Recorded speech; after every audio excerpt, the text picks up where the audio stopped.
The dependency inversion principle says high-level and low-level modules should both depend on abstractions, not on each other. And abstractions must never depend on details. Meet OrderService, the high-level business policy that must save an order, but it reaches straight into MySQLDatabase, a concrete storage detail. See this thick, dangerous dependency arrow. The result? Our business policy is chained to one specific storage technology, hard to change and hard to test. Inside OrderService, a method calls new MySQLDatabase and saves the order. This construction is the danger. The store can't be swapped. The policy can't be tested without a real database, and every storage change forces edits to the business class. Now a new wish, switch to MongoDB. OrderService cracks under the strain. Now let's invert the dependency. We define a database interface with a save order method, an abstraction. Both MySQLDatabase and MongoDB implement it. OrderService simply holds a database field, received through its constructor.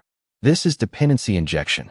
OrderService no longer builds its own storage. It depends on the abstraction, so we can swap storage technologies anytime. Look at this diagram.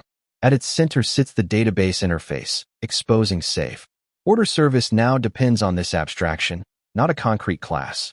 MySQLDatabase and MongoDB implement the same interface. Arrows from the high-level policy and the low-level details meet at one abstraction. The dependency has been inverted. Look at the before version. OrderService calls new MySQLDatabase directly, welded to one technology. After, the constructor accepts a database and save delegates to db.save order.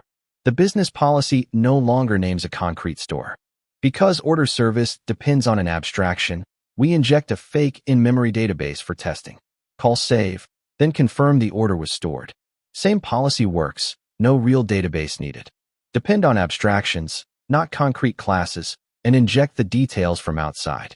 The payoff: implementations swap freely, testing gets easy, and your business policy stays stable even when storage changes.